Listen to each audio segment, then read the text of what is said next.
Rafael, alumno de nuestro curso online de Revit de nivel 1, me plantea algunas dudas sobre uno de los ejercicios del curso.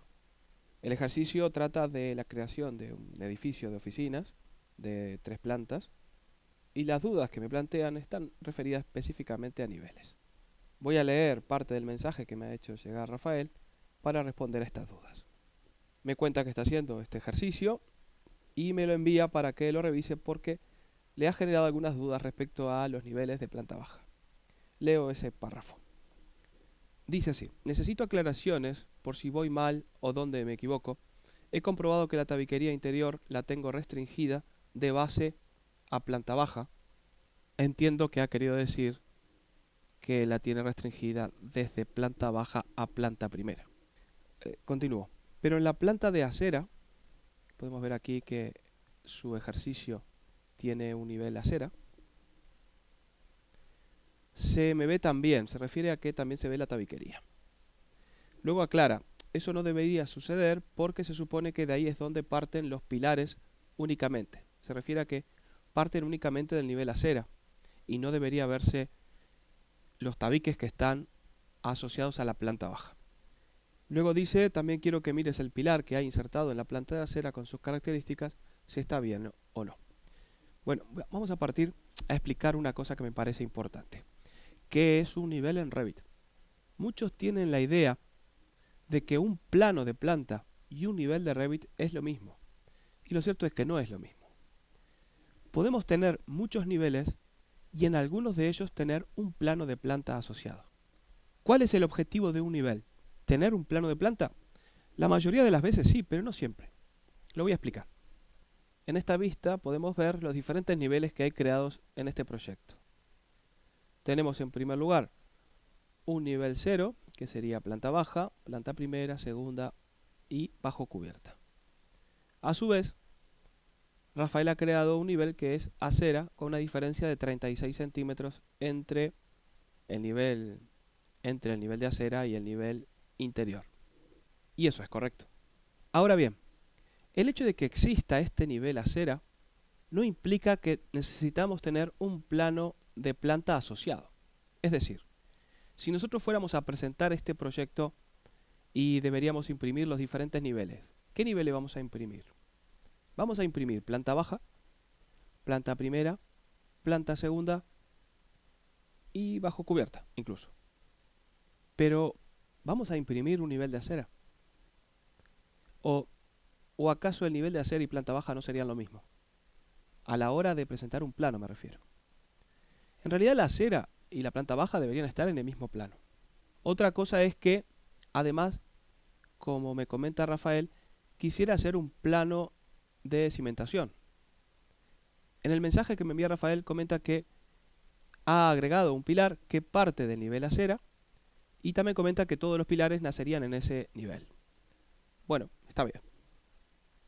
Lo cierto es que los pilares, aunque nazcan ahí, por debajo estaría el nivel de cimentación. O sea que necesitaríamos por lo menos un nivel más. ¿Y cuál es el nivel que vamos a representar? A nivel de arquitectura realmente el que nos interesa es planta baja y que se vea la acera. Otra cosa es que en ese nivel de planta pongamos nota de cuáles son los diferentes niveles que hay, agregando algún icono en planta baja diciendo este es el nivel 0 y agregando otro icono sobre la acera diciendo este es el nivel menos 36. Pero no por eso tenemos que tener dos planos de planta distintos, al menos en estas pequeñas diferencias. Por decirlo de otra manera, es como si en planta primera tuviéramos una terraza y esa terraza, el nivel de suelo de esa terraza estuviera 5 centímetros más bajo que el nivel interior de planta primera, no creamos dos planos de planta. Es el mismo planta primera, solo que en planta vamos a tener que decirle este nivel está 5 centímetros por debajo del nivel interior de planta primera. Ahora bien, ¿para qué creamos niveles en Revit? Los niveles, como decía, cumplen distintas funciones. Lo más habitual es que asociemos un plano de planta a un nivel. Por lo tanto, si quiero ver la planta primera, me voy a planta primera y trabajo en ese nivel. Pero también podemos crear niveles que cumplen otro objetivo. Por ejemplo, ubicar todas las carpinterías a una altura determinada. Para eso podemos crear un nivel aquí que diga altura de Intel Y cuando vamos a insertar una puerta o una ventana, le decimos debes estar asociada a este nivel. Puede ser un objetivo. En cualquier caso, ese nivel cumple una función específica. Insertar carpinterías en esa altura. Pero no por eso necesitamos un plano de planta de ese nivel. Rafael en su mensaje me decía, en la planta de acera también se ven la tabiquería que en teoría empiezan en planta baja. ¿Por qué ocurre esto? Ocurre por lo siguiente. Tenemos un nivel y cuando Revit va a crear un plano de planta asociado a ese nivel, ¿qué es lo que hace? Hace una sección. Es decir, si yo quiero ver un plano de planta baja, lo que hace Revit es seccionar a una altura determinada para mostrarme la información que hay a esa altura. Y ese es el motivo por el cual, Rafael, estás viendo tabiquerías e incluso carpintería en el nivel acera. Es porque el nivel de acera tiene asociado un nivel de corte que suele estar a 1,40 m o 1,20 m y por lo tanto estás viendo lo que hay en planta baja. Si lo que quieres es que corte por debajo del nivel de planta baja, deberías agregarle una altura que no sea superior al 0,36. Así estaría cortando por debajo. ¿Cómo hacemos esto? Es fácil. Seleccionamos el nivel de acera en este caso. Voy a abrirlo. Aquí vemos el nivel de acera. Aquí tenemos entonces la vista de alzado y en esta otra tenemos el nivel acera. ¿Qué estamos viendo en las carpinterías y los tabiques que en realidad están en planta baja? ¿Por qué ocurre esto? Porque si hacemos clic sobre este plano de planta, miramos las características, hay un lugar donde indicamos el corte, la altura en la que hace el corte. ¿Dónde está? Lo tenemos en rango de vista. Vamos a editar. Y aquí pueden observar que dice que está a 1,20. Si no queremos que aparezca la planta baja, tenemos que darle una altura inferior al nivel de planta baja. Vamos a decirle que sea 0,35. De esta manera, Rafael, podés controlar qué ver o qué no ver en un nivel. Al menos dónde va a ser la sección y por lo tanto va a mostrar lo que esté por debajo de esa sección, ¿no? También debes tener en cuenta que en cada vista los objetos se pueden apagar. De esa manera, si hubiera algo que no te interesa ver en este nivel de planta, simplemente sería cuestión de seleccionarlo y apagarlo. La otra duda que me plantea Rafael, o más que nada una petición, es que mire este pilar que ha insertado para ver si está bien. Vamos a ver a qué se refiere. Bueno, al seleccionarlo vemos las características del pilar. Ha elegido un pilar rectangular de hormigón con las medidas que aparecen aquí, que parte desde el nivel más bajo que tiene en el proyecto de momento hasta el nivel superior de planta segunda. En realidad el pilar debería ir al menos hasta bajo cubierta, porque la cubierta debería descansar en esa estructura, ¿no? Pero bueno, sería cuestión de venir aquí y cambiar el nivel hasta donde debe llegar ese pilar. Los pilares o la estructura en general va a avanzar en Revit de una manera particular. Gracias a las propiedades que nos permite Revit en general, o las herramientas básicas que podemos recurrir usando lo que conocemos como Revit Architecture, a este nivel de curso no nos vamos a preocupar demasiado por el aspecto de esa estructura. Pero me gustaría orientarte en algunos puntos que creo deberías tener en cuenta y en la medida que avances en el curso puedas ir practicando o probando.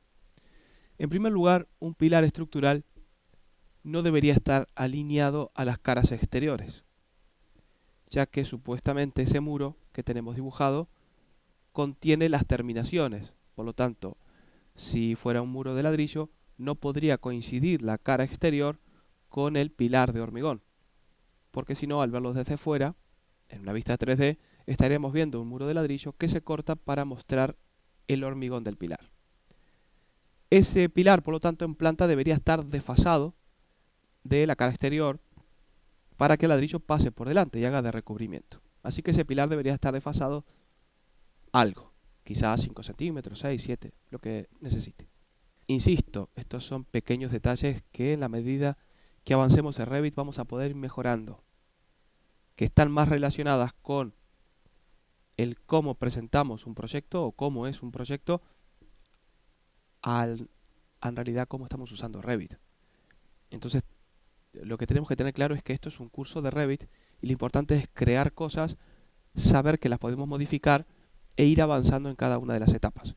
Si tenemos dudas de cómo es un pilar o qué es un pilar en Revit, me gustaría destacar que en Revit existen dos tipos de pilares, el que es estructural y el que es arquitectónico. Ambos evolucionan de maneras distintas. Un pilar arquitectónico puede ser un elemento decorativo o puede ser el recubrimiento de un pilar estructural. En ese caso tendríamos un pilar arquitectónico y dentro un pilar estructural.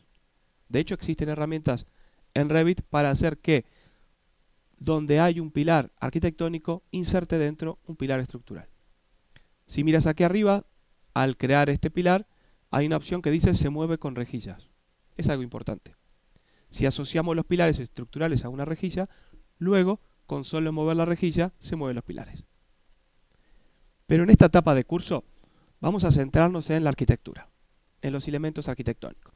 Me parece genial que estés probando estructura y más allá del desfase que hay que agregar, que te va a implicar pensar cómo hacemos ese desfase al momento de insertarlo, y ahí es donde vas a evaluar si te conviene más asociarlo a una rejilla que ya tenga en cuenta el desfase o desfasar el pilar respecto a los muros. Ahora lo importante es poder terminar el edificio y, por qué no, animarte a crear la estructura, al menos los pilares. Solo ten en cuenta que el pilar no tendría que terminar en el nivel de planta segunda, sino en el nivel 4 que tienes como bajo cubierta. Pero es un detalle. Por lo demás, vas muy bien.